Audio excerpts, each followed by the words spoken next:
종교사적으로는 가장 현대화된 종교로 원불교가 출발이 되면서 지역 풀뿌리 운동, 지금으로 말하면 협동적 운동하는 그런 운동으로 커나가죠. 그래서 저 안창호 선생님이 옥살이하고 나와서 그 원불교 누굽니까 대종사를 만나고 네가 정말 옳았다 라고 원불교를 인정할 정도로 원불교 운동이 지금도 우리한테 큰 적이라 하고, 뭐 뿌리는 틀리지만 어쨌든 민족적 자각을 통해서 대종교가 나타나게 돼서 동학이 추범이 되면서 다양한 형태의 민족 자각과 철학적 종교적 활동이 시작이 되고요. 또 항일투쟁의 다양한 갈래들이 여기서 다 나오죠. 개화자각론이 천도교 같은 얘기고, 무력 투쟁론, 그 다음에 뭐 임시정부 같은 외교 독립론, 그 다음에 뭐 동학평화론이냐, 뭐 일제 편입론이냐 하는 논쟁도 다 여기서 출범이 된다고 봅니다. 그래서 뭐 중국 간도 연해주 항일투쟁도 출발하고 3.1 만세운동의 기반이 되고 임시정부 수립의 배경이 됐고, 그런데 일제강점기를 지나면서 해방 혼란기에 천도교가 굉장히 위축이 되죠. 명목만 유지하는 그런 상황이 되었는데, 그래서 그러다가 70년, 80년 거치면서 몇 분들이 특히 이제 존재감이 없던 해월 최시현 선생님을 재종명하면서 소위 그 무의당 장일숙이나 뭐 갑자기 조남의 생각에서 한살림 산업으로 해서 생태운동으로 발전하기도 하고요. 태용선 선생님에서 동학의 저기가 훨씬 폭이 넓어지고, 최근에 이제 도리 공중파를 통해서 동학을 대중화하는 시점에 와 있습니다. 이제 마지막 장이 될 것 같습니다. 두 개가 있네. 여기서 두 장이 있는데, 우리가 여기서 살펴봐야 될 굉장히 중요한 게 가보동학혁명에서 진주성을 저기 해가지고 이제 뭐라 그럴까, 그 관에서 저기에는 홍누고요. 해갖고 저기에서 이제 일종의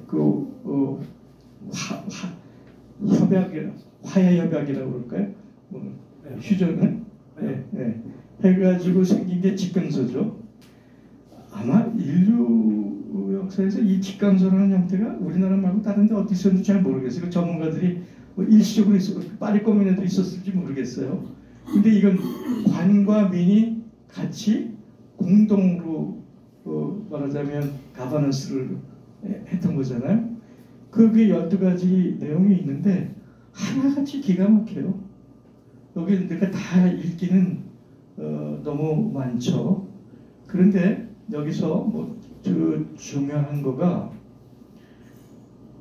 잡세를 일체로 폐지한다. 지금 21세기 인류가 맞이하고 있는 가장 큰 위기가 뭐냐면 부채의 위기예요. 부채의 위기. 최근에 닥터 둠이라고 얘기하는 루비니, 뉴욕대 명예교수 루비니가 메가트리트, 초거대 위협이라는 책을 썼는데, 인류 역사에서 경험하지 못한 거대한 부채가 인류의 미래를 발목할 겁니다. 서유럽 대부분, 미국까지 뭐 국가부채, 기업부채, 개인부채, 민간부채 다 합해서 GDP 300%에 350%예요. 중국도 300% 수준. 우리도 지금 민간부채가 GDP를 넘어서고 있잖아요. 인류 역사는 항상 이 부채 문제를 어떻게 해결하느냐. 그래서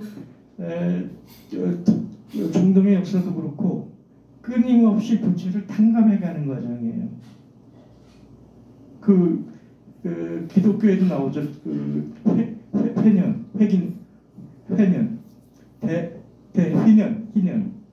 대희년이라고 해서 49년이 지나면 모든 저기를 탕감해주고 노예를 해방시켜주는 이 부분을 여기서 언급을 해요. 이게 굉장히 중요한 얘기입니다.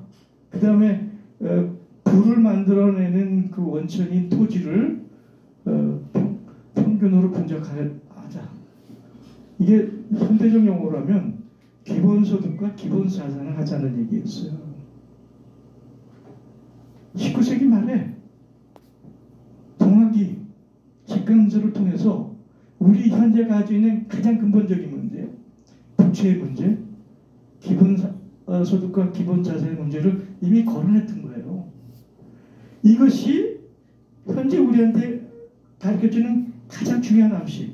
우리의 미래사회는 형식적 대의민주주의가 아니고 실질적인 지민주권의 민본시대로 가야 된다는 것을 동학이 130년 전에 우리한테 먼저 선행적으로 보여준 거죠. 여기서 하여간 걸출한 두 인물이 에서 그 동학운동은 두 사람의 운동이 아니고 절체절명한 상황에서 일어난 조선 민중의 역사적 자각이고 사회적 변혁운동인데 거기서 끝나는 것이 아니고 현재 우리 생활을 지배하고 있는 웨스터나이즈된 서양화된 근대 서양에 대한 비판으로 우리가 다시 한번 동학을 바라봐야 된다.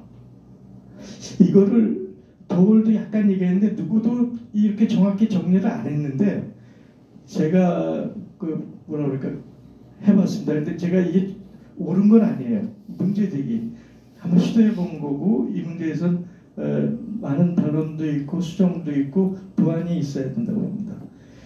근대 서양에 있어서는 인간은 아까도 했지만 이마고데이 신의 피조물이죠. 그리고 나중에 니체가 나와서 신이 죽었니 사람이 그래가지고 신 앞에 단독자 얘기도 나오고 아니면 초인 얘기도 나오지만 그 신의 피조물로서 단독자로 있는 실존의 문제로 인간을 보고 있는 거죠. 그런데 동양 이건 동학이기도 하지만 동학의 전통적 뿌리는 천인이 함께해서 이루어진 천지가 만들어낸 게 인간이다. 천지부모. 그러니까 인간과 하늘이 같이 감옥는 한 시천주 모심의가 이제 인간이라는 거죠. 그러니까 인권도 서양에서는 하늘에서 준 거예요. 하늘에서 첨부한 거죠. 그리고 개인적인 자유가 중요한데 동양에서는 인권은 사인 요청이에요. 하늘. 인간은 하늘과 같다. 라는 개별적 자유의 문제가 아니고 하늘의 문제로 인권의 문제를 접근한 거죠. 좋다 나쁘다는 얘기가 아닙니다. 그러니까 그 공동체는 뭐냐? 서양이 공화주의를 얘기든 무슨 얘기를 하든 사회계약론을 얘기하든 그 근본은 단자예요. 모나드라고 하는 라이프니치인가요? 라이프니치인가요? 모나드라고 완결된 하나의 단자가 콩가루처럼 모여진 집단. 그게 사회고 집단인 거죠. 그런데 동양은 유기적 관계 속에 있는 거예요. 축군 이로처럼 모든 게 끈으로 연결되어 있는 것처럼. 그러니까 있고 없고 있는 자 없는 자 서로 도와야 되는 거죠. 관계 문제. 인식론은 마찬가지죠. 서양은 그 합리론, 이성적 합리론과 과학 만능주의라고 한다면 이것이 결국 산업혁명을 일으키고 현재 우리 이 사회경제의 어떤 물적 기반을 만든 큰 힘이 됐죠. 자유주의와 함께. 그런데 동양은 근본적으로 변증적 생성론에 있는 거죠. 생성적 관계 속에 있다. 그러니까 이념은 서양은 근본적으로 개인주의고 자유주의입니다. 그래서 서양의 근대사는 한마디로 자유주의 기록이라고 말할 수 있어요. 자유주의를 어떻게 해석하느냐? 그런데 동양은 역사주의가 훨씬 강하죠. 천명과 관계론적으로 이것이 좋다 나쁘다는 아닙니다. 저는 이게 어떻게 상호가 서로를 보완하냐는 과제라고 생각하는데 정치도 마찬가지입니다. 지금 서구의 모든 민주주의, 우리나라를 포함해서 민주주의가 위기에 처했죠. 이것도 앞으로 다루니까 굉장히 중요한 주제인데, 서양의 정치는 기본적으로 절차와 과정이 문제가 없으면 문제가 없다. 절차적 과정적 형식주의에 있어요. 근데 동양은 아니거든요. 정자정야예요. 내용을 가지고 있어야 돼. 근본적으로 민본이라는 실질적인 내용을 갖는 게 정치예요. 올바름을 실천하는 게 정치거든요. 그래서 방식도 서양은 이해타협적이고 조정적이고 그런 과정에서 포용도 있고 거기서 하나씩 개선해가자 라는 것이 뭐 혁명론도 있고 대체로. 그러나 동양 사회에 있어서는 근본적인 지향성, 그 개벽사상이고 생육지상이라는 천지 가문의 기본 저기에서 정치의 내용성은 삼민, 민본, 민업, 밀락이라는 초심적 지향성을 갖고 있다. 그래서 21세기 한국뿐만 아니라 21세기 인류 전체는 서양이 그동안 300~400년 추구했던 내용과 동학이 우리한테 가르쳤던 동양의 새로운 자기 자각과 인식이 어떻게 상호 보완, 융합, 조화를 이루느냐, 이것이 인류사적 과제라고 생각합니다. 오늘 제 강의 여기서 끝내겠습니다.